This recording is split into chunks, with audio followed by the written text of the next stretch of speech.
നമസ്കാരം. ഞാൻ doctor Sophia Saleem, പട്ടം SUT ഹോസ്പിറ്റലിലെ സീനിയർ കൺസൾട്ടൻറ്റ് പൾമനോളജിസ്റ്റ്. ഞാനിന്ന് സംസാരിക്കാൻ പോകുന്നത് ശ്വാസകോശ രോഗങ്ങളും മഞ്ഞുകാലം അതുള്ള റിലേഷൻഷിപ്പിനെ പറ്റിയാണ്. എല്ലാവർക്കും അറിയാം, മറ്റ് കാലങ്ങളെ അപേക്ഷിച്ച് ഈ മഞ്ഞ് കാലങ്ങളിൽ നമുക്ക് ശ്വാസകോശ രോഗങ്ങൾക്ക് അധികമായി കണ്ടുവരാറുണ്ട്. ഈ നമ്മൾ പറയുന്നത് എക്സ്ട്രീംസ് ഓഫ് ക്ലൈമാറ്റിക് കണ്ടീഷൻസ്, നമുക്ക് ഭയങ്കര ചൂടും തണുപ്പിൻ്റെ ആധിക്യവും നമ്മുടെ ശ്വാസകോശ രോഗങ്ങൾക്ക് ഒരു അനുകൂലമായ ഒരു വ്യവസ്ഥിതിയല്ല. അപ്പം അതുകൊണ്ട് ശ്വാസകോശ രോഗങ്ങൾ അധികമായിട്ട് നമ്മൾ ഈ സീസണിൽ കാണാറുണ്ട്. സാധാരണയായി നമ്മൾ കണ്ടുവരുന്ന കോമൺ കോൾഡ്, ഫ്ലൂ, ഇതൊക്കെ വൈറൽ ഇൻഫെക്ഷൻസ് ആണ് നമ്മൾ തണുപ്പ് കാലത്ത് കൂടുതലായി കാണുന്നത്. പക്ഷേ തണുപ്പ് കാലത്ത് നമ്മൾ വീടിനകത്ത് അധികം ആൾക്കാർ സ്റ്റേ ചെയ്യും. പിന്നെ ഇപ്പം അതുകൊണ്ട് നമുക്ക് പ്രോപ്പറായിട്ട് വെൽ വെന്റിലേറ്റഡ് ആയിരിക്കത്തില്ല. മിക്കവാറും ജനലും കഥമൊക്കെ അടച്ചിട്ടായിരിക്കും മനുഷ്യരിരിക്കുന്ന തണുപ്പ് കാലത്ത്. ഇത് വെസ്റ്റേൺ കൺട്രീസിലൊക്കെ അങ്ങനെയാണ്. പക്ഷെ നമ്മുടെ സ്ഥലത്ത് ഇത്രയും തണുപ്പിൻ്റെ ആധിക്യം ഇല്ലെങ്കിലും നമുക്ക് ഈ സാംക്രമിക രോഗങ്ങളായ ഫ്ലൂ ഒക്കെ, അപ്പർ റെസ്പിറേറ്ററി വൈറൽ ഇൻഫെക്ഷൻസ് ഒക്കെ, റെസ്പിറേറ്ററി സിൻസിഷ്യൽ വൈറസ് തുടങ്ങിയ വൈറൽ ഇൻഫെക്ഷൻസ് ഒക്കെ നമ്മൾ കൂടുന്നതായി കാണാറുണ്ട്. അപ്പം ഈ വൈറൽ ഇൻഫെക്ഷൻസ് ഒക്കെ അധികം വന്നാൽ സാധാരണ ആയിട്ടുള്ള മനുഷ്യർക്ക് നമുക്ക് വലിയ ഇൻറ്റൻസിറ്റിയിലൊന്നും വരാറില്ല. ചെറിയൊരു ജലദോഷം വരുന്ന മാതിരി അങ്ങ് വന്ന് മാറുകയാണ് പതിവ്. നമുക്ക് പ്രോപ്പറായിട്ട് ഹൈഡ്രേറ്റ് ചെയ്യുക, പ്രോപ്പറായിട്ട് നമ്മൾ പിന്നെ ഭക്ഷണം കഴിക്കുക, റെസ്റ്റ് എടുക്കുക, ഇതൊക്കെ നമുക്ക് മതി ഒരു വൈറൽ ഇൻഫെക്ഷൻ ഭേദമാകാൻ.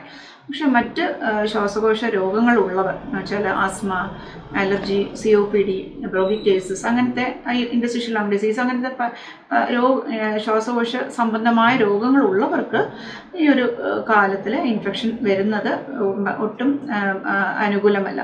അപ്പോൾ നമുക്ക് അങ്ങനെയുള്ള രോഗികൾക്ക് പ്രത്യേകമായിട്ട് അവർക്ക് പരിരക്ഷ വേണ്ടതാണ്.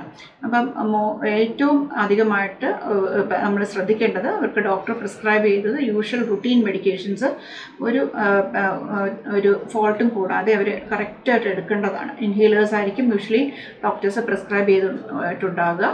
ഇപ്പം ആസ്മയും അലർജിയും അങ്ങനെ നേസൽ സ്പ്രേയും ഇൻഹേലേഴ്സും ഒക്കെ കാണും. ഇതെല്ലാം കൃത്യമായിട്ട് തെറ്റാതെ ഉപയോഗിക്കുക. യാത്രയൊക്കെ പോകുന്ന ആൾക്കാരാണെങ്കിൽ, ട്രാവൽ ചെയ്യുന്ന ഇപ്പം ഈ സമയത്ത് ഈ വിനോദയാത്രകളൊക്കെ പോകുന്ന ആൾക്കാരാണെങ്കിൽ അവരുടെ ഇൻഹേലേഴ്സും ബാക്കി മെഡിക്കേഷൻസും ഒക്കെ ഒന്ന് തെറ്റാതെ കൊണ്ടുപോവുക, പ്രോപ്പറായിട്ട് യൂസ് ചെയ്യുക. യാത്രാവേളകൾ അവരുടെ റിലീവർ മെഡിക്കേഷൻസ്, ഒരു എമർജൻസി സിറ്റുവേഷൻസ് വരുമ്പം എടുക്കാനുള്ള ഇൻഹേലേഴ്സും ഡോക്ടർ പ്രിസ്ക്രൈബ് ചെയ്ത് കാണും. അങ്ങനത്തെ മെഡിക്കേഷൻസും കയ്യിൽ കരുതുക. പിന്നെ ഉള്ളത് നമുക്ക് യൂഷ്വലി നമുക്ക് വെൽ വെന്റിലേറ്റഡ് ആയിട്ടുള്ള സ്പേസസിൽ ഇരിക്കുന്നതായിരിക്കും നല്ലത്.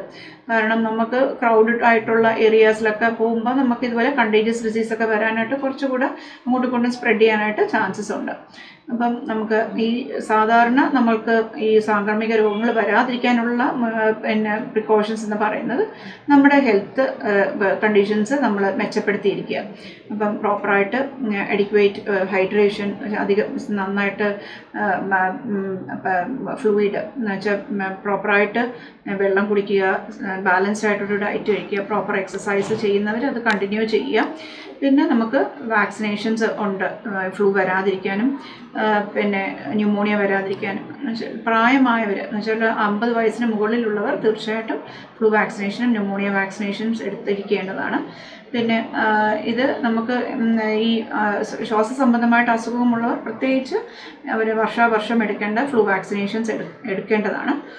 പിന്നെ എല്ലാത്തിലും ഉപരി നമ്മൾ കോവിഡ് കാലത്ത് നമ്മൾ പാലിച്ചിരുന്ന പിന്നെ ഇൻഫെക്ഷൻ കൺട്രോൾ മെഷേഴ്സ് എന്ന് വെച്ചാൽ അത്ര സിവിയർ ആയിട്ടില്ലെങ്കിലും നമ്മളത് ഒന്ന് നോക്കി പോകുന്നത്, നമുക്ക് മാസ്ക് ഇടുക, ഹാൻഡ് വാഷിങ്, ഇതെല്ലാം നമുക്കൊരു പരിധിവരെ കണ്ടേജിയസ് ഡിസീസസ് വരാതിരിക്കാനായിട്ടുള്ള ഇരിക്കുന്നതിൽ നമുക്കൊരു പ്രൊട്ടക്ഷൻ തരും. അപ്പം നമ്മളുടെ ആരോഗ്യം പരിപാലനം എന്നുള്ളതിൽ അത് നമുക്ക് നമ്മുടെ ന്യൂട്രീഷൻ, ഹൈജീൻ എല്ലാം നമുക്ക് ഈ വാക്സിനേഷൻസും റെഗുലർ മെഡിക്കേഷൻസും എല്ലാത്തിനും ഒരു പ്രധാനമായിട്ട് റോളുണ്ട്. അപ്പോൾ ഈ മഞ്ഞുകാലം നമുക്ക് എല്ലാവർക്കും അസുഖം രഹിതമായിട്ടൊരു കാലമായി തീരട്ടെ. നന്ദി.